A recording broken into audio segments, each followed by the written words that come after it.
great session on emotional connection that is very, very close to my own heart and to the company that I work with. And I'm delighted to be joined by this very experienced panel to discuss the topic. So I think, to get straight into it, I'd love to hear, your view or your opinion of what emotional connection is in a workplace context. And also, what is the advantage to the organization? Because sometimes we talk about these soft skills, and I think it needs to be rebranded and take the soft out. But, how do we, communicate with our organizations to show the advantage as well of emotional connection? And I might start with you, Donald, because you're looking at me there, and get us going. Yeah, thanks, Gillian. Yeah, I think when you dive into the definition of emotional connection, it refers to high-quality relationships that are built around shared interests and common trust. And I think what that means in a workplace perspective is the core values and principles and vision between employer and employee are consistent. So they're the same, they work in unison, and they flow right down through the organization from top down. And essentially, what that means in essence is that we're trying to create a culture whereby employees have a very common understanding of purpose. So what's my purpose? What's the point? Why am I here? And I think that's super critical, and I think that's important because in the age of hybrid working that we're in right now, it's really important that we're working with our teams to develop better emotional connection, and the benefits and the advantages behind that are significant, in that an emotional connection is developed when employees feel attached. So they feel attached to the company, but more importantly, they feel attached to the visions and the values that the company is trying to instill. And I think when that happens, what that creates is employees who are more engaged, they're happier, they're more productive, and ultimately they're less likely to leave the company. And ultimately, from an employer perspective, that's a good thing as well in terms of retention and innovation. Great, thanks, Donald. And Antonette, I might just come to you on the same question. Yeah, I mean, I would agree with everything Donald just said. And firstly, I'd like to say, I don't know if anybody has said it already, I'd like to pass a massive thanks on to Robert and all of the Sigmark team and all the people involved for this live event. I've actually watched this event over the last couple of years on Zoom. And, it's hard to kind of gauge the feeling in the room and kind of the connections that are going on. But I think this is a live example of why connection works. So a big thanks to Sigmar and all of the group. If I think about connection, and actually I had similar thoughts as to Donald, and then I listened to my former boss, Eddie Wilson, for about 10 minutes there over on his podcast. He's the CEO of Ryanair, and it made me kind of rethink and remember that, human resources is part of the management group, and fundamentally what we need to do is drive the business, understand what the customers are about, understand what the customers' needs are. And then we have to remember also that we ask a lot of our employees. I mean, there are certain organizations where an employee kind of day is very fixed. You might work from 8 to 5 or 9 to 5 or whatever that might be, and really understand what your day is going to look like. And then there's other companies like our own and many of the people here that work across multiple time zones. There are difficult challenges thrown at people every day. No 2 days are the same.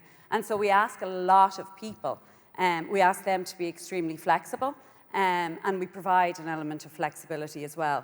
And so I think in an environment where you could be asking somebody to work 18 hours a day, you could be asking them to work on a very critical matter for customers, something that could fix something that's gone wrong in the cloud, a cybersecurity threat, something like that, then there does need to be more than just, the pay, the basics, the compensation, and et cetera. There has to be something that's more fundamental in terms of their connection to the organization. So I do think there are basic human needs that we all have. That's why, you're born into a family.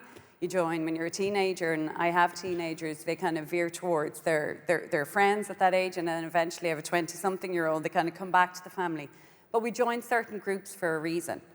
And, despite the layoffs, et cetera, that have happened throughout the tech industry, still, there's fantastic talent out there, and we have to remember as organizations why they would join our group versus other groups. And so it's more those, sometimes it's those softer pieces, the offerings, the friends that you make, et cetera, in the organization that are the key differentiator. And just bringing it back again to kind of, I think, those fundamental human needs. We all have a need to belong, That's why we follow certain teams, certain rock stars, certain etc. And if we can tap into that in terms of what we demand from our people, and on a scale of them working so hard and giving so much of themselves, then I think we'll get more out of our people. And so it's important to pull all of that together in some way. Yeah, no, I totally agree. I think it'll be a real employer branding differentiator if you can tap into this. But I may come to yourself, Aisling. I mean, I go to conferences all the time in between work, but I always find it really beneficial to get some sort of practical advice or hints or tips, and particularly on a topic like emotional connection. We may even talk about it and not actually get down to the nitty-gritty of, what can I do when I go back to my workplace after this conference? What are the tangible things that I can do to improve it, and is there anything that you're pioneering that you could share with us today around emotional connection?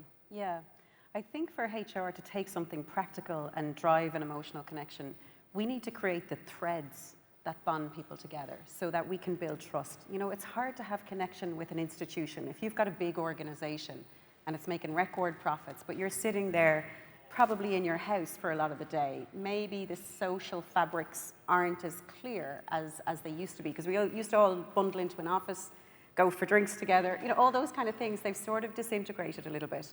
So what are we left with that we could create threads that bond people together?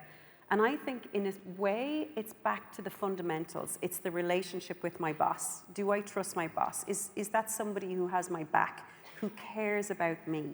So how do we in HR make sure that bond between the employee and the boss and the employee and the team is really solid?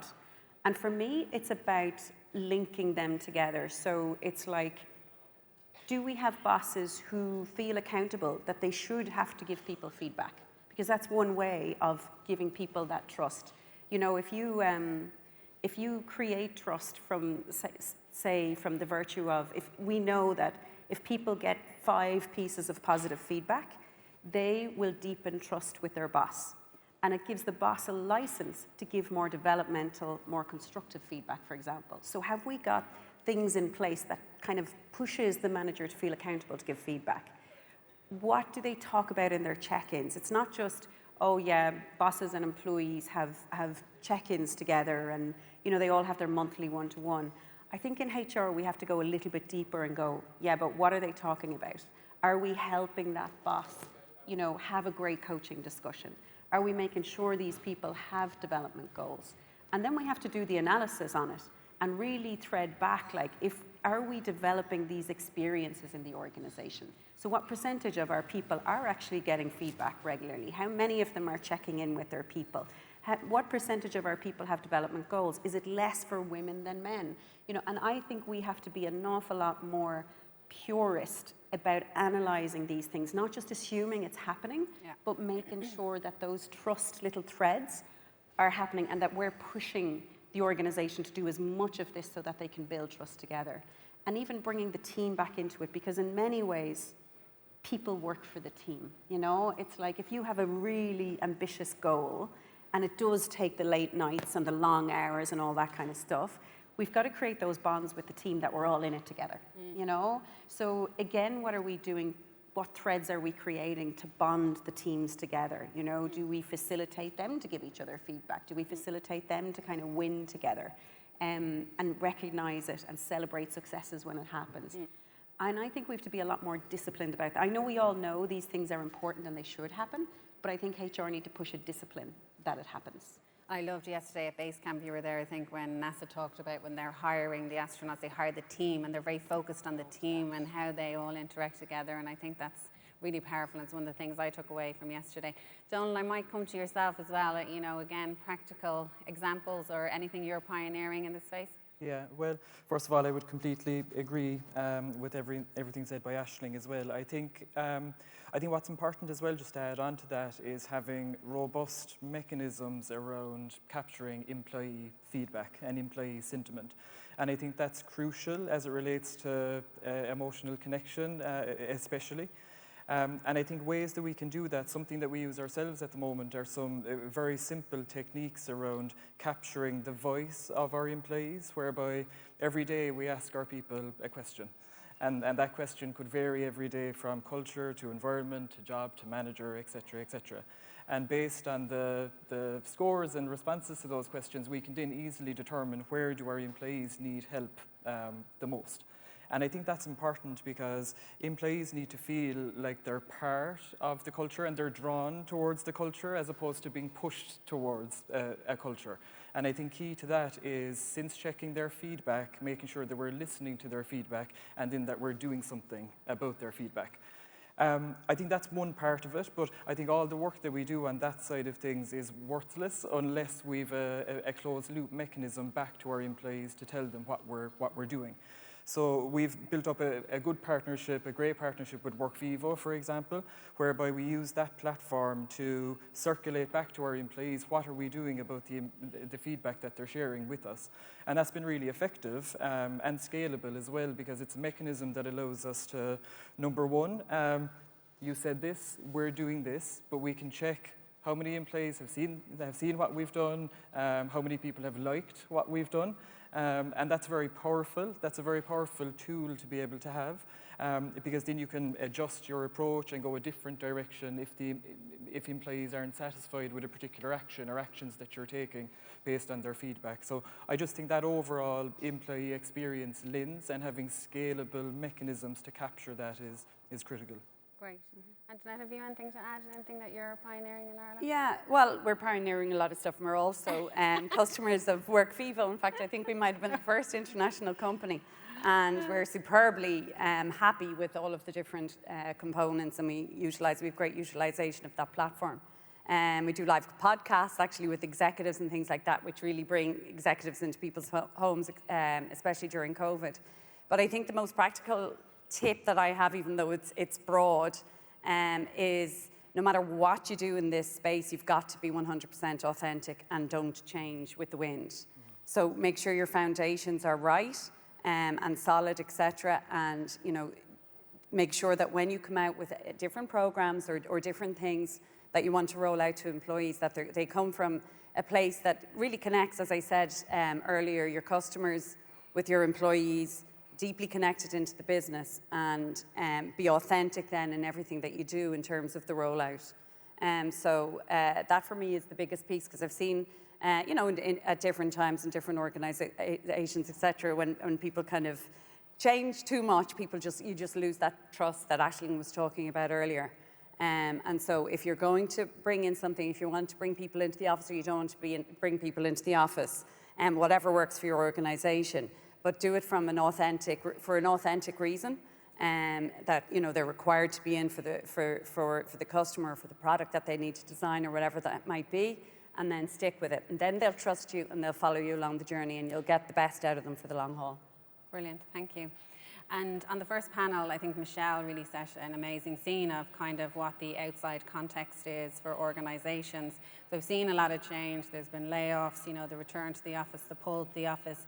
Aisling, I might just ask you, do you think that has impacted trust between employees and organizations, with trust being the bedrock of emotional connection? And maybe expand on how potentially we could build that up if, organizations are doing layoffs or trying to resize or right size. Yeah, I do think trust has eroded quite a bit, in the last few. It's interesting, isn't it? Because during the pandemic, I felt like there was a real coming together, wasn't there? People were very much in it together, and the collaboration and the trust actually grew. Yeah. And I feel like we've taken a real step backwards since. And I don't know, is it a combination of people getting cynical about seeing organizations with those record profits and they're struggling with inflation, and then some basic stuff that we're still getting wrong, like 87% of Irish companies still report gender pay gap, and people are getting more and more cynical. And I think when you're at home and you're looking at these with an objective lens and you're not inside the cult, if you like, of the organization, I think trust erodes very, very quickly and easier maybe, because you don't have the same level of personal relationship going on. So I think we need to leverage, technologies and ways of bringing trust back together. And if you look at sort of, I know we're both great believers in the power of technology and what it can do, but if you look at how we can thread people together through technology, none of us can deny that technology has changed our habits. The last 10 years, I think we all behave fundamentally differently than we did, when I first entered the workplace. But it can be a great lever, and of course technology can be dangerous, but it can be the most incredible lever to create community and create bonds between people. And things that you wouldn't do maybe face to face, you're a little bit more comfortable to do on technology. Yeah. So I remember when we went into clients with BCom, people often would buy us to build up feedback practices because they believed that feedback was a means of driving trust and relationships and so on.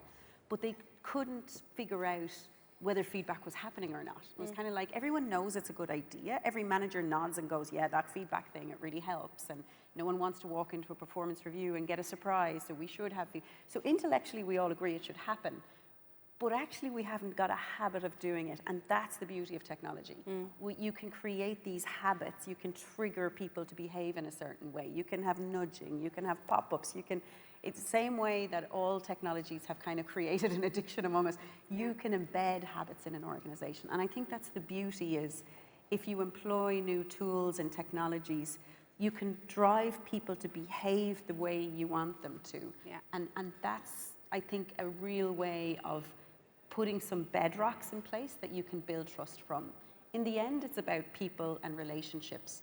All we can do is give them the foundations and the building blocks to create those relationships. But I think we can really change habits by doing that. Yeah.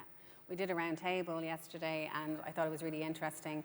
One of the pieces of feedback from someone at the table was that, with the remote working, that Zoom actually had leveled the playing field. Sometimes when you go into a room, it's about what you're wearing. Someone might sit at the head of the table, and it's kind of this authority thing. But actually, having the boxes and both same sizes and just sitting there having a conversation really leveled it for some people. And I thought that was really interesting feedback yesterday from our... That's so interesting, because I was working with this head of performance, and she completely changed her perception. She had a very hierarchical organization, and there was always that, we follow the boss. And she said the first time on Zoom, it blew her mind because she felt like an equal for the first time. Yeah. And it's amazing how much it can transform the experience. And she said they have a much more inclusive organization because of it, which is extraordinary. Yeah. Donal, have you anything you'd like to add on that? I would agree with Aisling again. I think you mentioned something yesterday, Aisling, as well, which I completely agreed with, in that I think the environment is changing at the moment. In that pre-pandemic, we were in this 1.0, during pandemic, we were in the 2.0, and now we're emerging into this 3.0 environment. And where, during this 2.0 environment, we had most of us were working from home, we were working remotely, and we're still working remotely, but now we're working hybrid, we're working on-site, and the lines between those are a bit blurred, and we all don't have all the answers, and there's this kind of a pattern that's developing where trust is a key factor. I think, just to add on to Aisling's points, I think a few elements that can help with that trust element are, number one, I think we shouldn't assume that our managers have all the capabilities and skills to develop the right culture down through the organization. I think a pitfall that I've seen in the past is we work on developing a culture and doing it really well at high-level management, mid-level management, but down on the ground, it's not really instilled. And I think it's very important to have conversations with our people across all levels of the business and make sure that everyone is essentially speaking the same language. I think there was a very good example yesterday from NASA about the janitor being asked, what do you do at NASA? And he responds saying, I help put people on the moon. And that's a really good example of how the whole business is aligned on the same culture and the same vision. The second thing I would mention is I think it's important as well to give our managers space to make mistakes in general, but as it relates to culture as well. And I think it's much better to take 6 months longer to develop the right culture than to springboard something in that hasn't really landed properly. So I think giving time to our teams to make mistakes and fail and provide coaching to get there is super critical. It doesn't have to work correct the first time round. It's an iteration. So there are just a few pieces that I'd add to Aisling's points. Great. I'm glad you brought up the fundamentals, and I know, Aisling, we've talked about this before, and obviously we had to change and pivot when we COVID, then it came back to COVID, and we don't know what version we're on, probably even now, you know. But what role does HR play within this, and sort of what are the new set of rules for business and HR in this new kind of not finished context or version or whatever you want to call it? 3.0. Yeah. Yeah, I think we have to, in some ways I feel like we need to reset, but in some ways I'm like, it's almost back to the fundamentals. Like if we have a growing level of cynicism out there, we can't continue to get things wrong on stuff like pay, like the basics, you know, because if I feel like I'm less paid because I'm a woman versus my male colleague, that is so, it's so not on in 2023.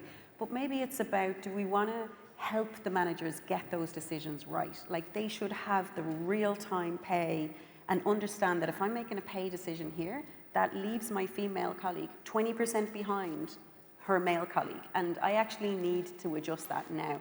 And because you know, sometimes I think we're a bit too late in HR. We run the report after the salary review. It's like, no, let's get to them in real time. Let's as soon as they're making decisions, that they have all the right data points on front of them. But let's even go back a place and go, well, why is she on a rating that is driving this pay outcome for her? Did she get the same level of feedback as her male colleague? Because we know from research that women are 20% less likely to get actionable and constructive and development feedback than their male colleagues. So are we addressing that right at the root cause? Are we addressing how she gets developed? Were her goals as ambitious as her male colleagues? Did she get the same level of support from her manager?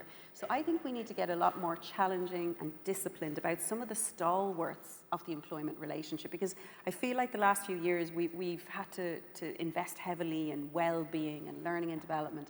And these are really nice tools, but in the end, they don't create trust. You know, what creates trust is that fundamental relationship. How am I being managed? Am I being paid fairly? You know, these very basic things that we still haven't really got right. And I think it's time to go, do you know what? 2023 is the year. We're just going to tackle these fundamentals and get that right, because that is the bedrock of trust. If I feel like I'm not managed very well or paid very well, it doesn't matter how good your well-being program is, it's not going to create trust. So for me, I think it's, let's get back on those things and really get them right. Because when you think about those things, they haven't been disrupted in about 25 years. We still work with pay and performance philosophies that were built in the 80s, which the 80s was an entirely different working world to what we have now, and we haven't disrupted them. So maybe it's time to disrupt them. Yeah, couldn't agree more. Antoinette, would you like to add some? Yeah, so I suppose regarding the fundamentals, we've all, you know, human resource professionals have for years been talking about finding their voice. I suppose back to the 80s or whatever, it was, you know, having the seat at the table or whatever. And over time, you know, the different disruptions or events have happened, whether it's financial crisis where the CFO is at the forefront, and then COVID happened, and all of a sudden, you know, the first phone call the CEO made was to the chief people officer or to the folks who understand people. But at the end of the day, we always knew everything is all about people. And practically speaking, that's something that was always in the background for us. And I think that the risk that we run now is that people will allow things to shift. Now there's another financial crisis, and things will move back over to the CFO or whatever, or to other individuals within the organisation. And I absolutely think that should not happen. There's no reason for it to happen. You know, when human resource individuals were called upon to decide really key things for the organisation, as in where an entire workforce was going to work and make the company successful and, you know, build out the customer base and whatever that might be. And we came up with all of those playbooks. I mean, that was a huge thing that happened just like that. Don't let that go. So we were part of the story in terms of the of constructing, you know, how the management organisation will run into the future. And I think it's really important that we remain part of that conversation. Just don't, I suppose my most practical tip in terms of all of that would be to not let that go. And then just back to fundamentals. Again, it depends, I think, on why you're there as an organisation first, who are your customers, and then to try to bring the individuals, your employees in the organisation, to narrow the gap between the ultimate end user or customer and the people who are designing the product or developing the product or whatever, to narrow that gap so that your employees really understand your customers, and that you're then representing not just your employees when you're having conversations with your CEO and the rest of the management team, but you're actually representing the business from the eye and the point of view of the customer. And if you do all of that, then everybody's you're along with the rest of your management peers. Everybody's in the same boat, you're rowing towards the same direction and you're going the same place. So I think when I think about kind of disruption and going back to fundamentals, the fundamentals are, we have to remember we're not actually just human resource individuals. We're business partners just like all the rest of the management team, with a lens on people, but at the end of the day, people get all the work done. So just to remember that, and to remember not to give the chair back that you very hard earned during COVID. Brilliant, solid advice, thank you. So we're just about to finish up, so maybe I'd ask each of my panellists, starting with you, Donal, if there's one thing you'd like people to remember today from this talk on emotional connection, what would it be? I think if there's one thing to take away in my view, it's listening to the voice of our employees in a really meaningful way, and then taking steps to address that feedback. So it's that twofold approach. And I mentioned the likes of, WorkVivo and teams like that, it being scalable mechanisms to really cascade communication back to employees based on feedback that we've heard from them. So I think we're at this point in time now where we need to listen to the voice of our employees. We don't have all the answers, we have some of the answers, but who does have a lot of the answers is our people. And I think we're at the point where we need to leverage that voice and take actions that our people want. No surprise. Don't give up the seat that's been hard earned. That's it Brilliant, for me. great. Yeah, I love that. Be courageous enough to own those topics, drive them. And if you're going to address the fundamentals, come talk to us in BCom. My colleagues are down there on the stand ready to have the conversation. Amazing. And for me, I'm taking away, obviously, the fundamentals. It goes back to the fundamentals, it always does.